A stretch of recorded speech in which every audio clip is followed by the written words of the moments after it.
پہلی آیت اللہ تبارک و تعالیٰ سورہ بقرہ کی آیت، اللہ تبارک و تعالیٰ ارشاد فرماتا ہے فَإِنْ آمَنُوا بِمِثْلِ مَا آمَنْتُمْ بِهِ فَقَدِ اهْتَدَوْا وَإِنْ تَوَلَّوْا فَإِنَّمَا هُمْ فِي شِقَاقٍ فَسَيَكْفِيكَهُمُ اللَّهُ وَهُوَ السَّمِيعُ الْعَلِيمُ۔ توجہ ضروری ہے تاکہ بات سمجھ میں آئے، توجہ نہیں ہوگی بات سمجھ میں نہیں آئے گی۔ سمجھانا میرا کام، سمجھنا آپ کا کام ہے۔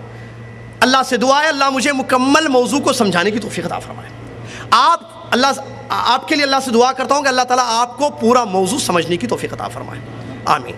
برادران اسلام، پہلی آیت سورہ بقرہ کی، غور کیجیے آیت پر۔ اللہ تبارک و تعالیٰ فرماتا ہے فَإِنْ آمَنُوا بِمِثْلِ مَا آمَنْتُمْ بِهِ فَقَدِ اهْتَدَوْا وَإِنْ تَوَلَّوْا فَإِنَّمَا هُمْ فِي شِقَاقٍ فَسَيَكْفِيكَهُمُ اللَّهُ۔ آج ہم بڑھ گئے نا، وَاعْتَصِمُوا بِحَبْلِ اللَّهِ جَمِيعًا وَلَا تَفَرَّقُوا پر عمل نہیں ہے ہمارا۔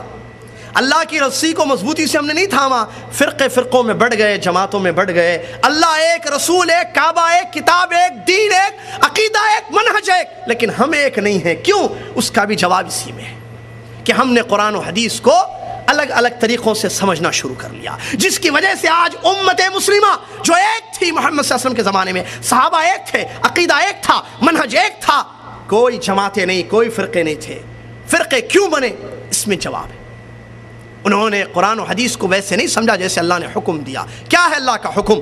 کیا ہے اللہ تعالیٰ کا فرمان؟ اللہ تعالیٰ فرماتا ہے فَإِنْ آمَنُوا، اگر وہ لوگ ویسے ایمان لائیں گے جیسے تم ایمان لاتے ہو تو وہ لوگ ہدایت پر ہوں گے۔ اگر وہ لوگ تمہارے جیسے ایمان نہیں لائیں گے، فَإِنْ آمَنُوا بِمِثْلِ مَا آمَنْتُمْ بِهِ فَقَدْ وَإِنْ تَوَلَّوْا، اگر وہ منہ پھیر کر چلے جائیں گے، تمہارے مثل ایمان نہیں لائیں گے، کیا ہوگا؟ فَإِنَّمَا هُمْ فِي شِقَاقٍ فَسَيَكْفِيكَهُمُ اللَّهُ، اللہ ان کے لیے کافی ہے۔ اس آیت کریمہ میں اللہ تبارک و تعالیٰ نے دو راستے اور دو انجام بیان کیے ہیں۔ آیت کے شروع میں ایک راستہ اور اس کا انجام، دوسرے آیت کے دوسرے حصے میں دوسرا راستہ اور انجام اس کا۔ بہت پوائنٹ کیا، دو راستے اور دو انجام۔ راستے کس چیز کے؟ دین کو سمجھنے کے لیے، ایمان لانے کے لیے، اسلام کو سمجھنے کے لیے راستے۔ اللہ تعالیٰ نے کہا فَإِنْ آمَنُوا، اگر لوگ ویسے ایمان لائیں گے، ویسے دین کو سمجھیں گے، ویسے اسلام کو سمجھیں گے جیسے تم نے سمجھا ہے۔ یہ تم کون ہے؟ یہ آیت اتری نا، کب اتری؟ کس کے زمانے میں؟ صحابہ اکرام رضی اللہ عنہم کے اجمعین کے زمانے میں اتری۔ اللہ ان سے خطاب کر رہا ہے بِمِثْلِ مَا آمَنْتُمْ، مثل جیسے، لائک یو، جیسے اے صحابہ تم ایمان لائے ہو، اگر لوگ ویسے ایمان لائیں گے جیسے اے صحابہ تم ایمان لائے ہو، فَقَدِ اهْتَدَوْا، تو وہ ہدایت پر ہوں گے۔ ایک راستہ، ایک منہج، ایک فہم، صحابہ کا فہم، جس کو فہم السلف کہتے ہیں۔ سلف سے مراد شیخ الاسلام ابن تیمیہ رحمۃ اللہ علیہ فرماتے ہیں سلف کا مطلب صحابہ اور تابعین۔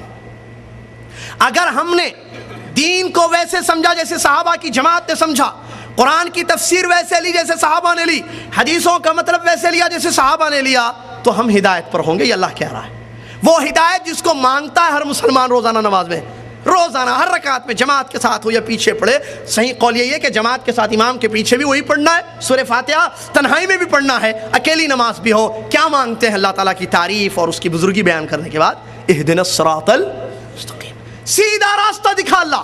سیدھے راستے کے لیے یہ منہج اپنانا ضروری ہے، صحابہ کا فہم لینا ضروری ہے، صحابہ کے جیسے دین کو، اسلام کو، کتاب و سنت کو سمجھنا ضروری ہے تاکہ ہدایت ہو۔ یہ کون کہہ رہا؟ اللہ تعالیٰ سورہ بقرہ کی آیت ہے فَإِنْ آمَنُوا بِمِثْلِ مَا آمَنْتُمْ بِهِ فَقَدِ اهْتَدَوْا، اگر ایمان ویسے ہوگا جیسے تمہارا ہے صحابہ ایمان ہے تو پھر وہ ہدایت پر ہوں گے۔ اگر راستہ چھوڑا تمہارا صحابہ کا، وَإِنْ تَوَلَّوْا، اگر منہ موڑ کر چلے گئے، راستہ چھوڑا، صحابہ کا فہم چھوڑا، صحابہ کا عقیدہ چھوڑا، قرآن کی تفسیر ویسے نہیں لی جیسے صحابہ نے لی، حدیثوں کو ویسے نہیں سمجھا جیسے صحابہ نے سمجھا، تو کیا ہوگا؟ فَإِنَّمَا هُمْ فِي شِقَاقٍ، اللہ کہتا ہے کوئی شک نہیں ہے کہ وہ پھر جماعتوں میں، ٹولیوں میں، فرقوں میں بٹ جائیں گے۔ کیا ہے انجام آج؟ دیکھیے دوسرا راستہ کیا ہے؟ نبی صلی اللہ علیہ وسلم کے صحابہ کو چھوڑ کر کسی اور طریقے سے، یا تو دماغ سے سمجھے، یا تو میجورٹی سے سمجھے، یا تو کسی ایک شخص کو متعین کر کے دین کو سمجھے، کتاب و سنت کو، تو اللہ تعالیٰ اس کا انجام بتا رہا ہے فَإِنَّمَا هُمْ فِي شِقَاقٍ، اس کا انجام یہ ہوگا صحابہ کے عقیدے کو چھوڑنے کا، کتاب و سنت کو صحابہ کے طریقے سے نہیں سمجھیں گے، اس کا انجام یہ ہوگا فَإِنَّمَا هُمْ فِي شِقَاقٍ،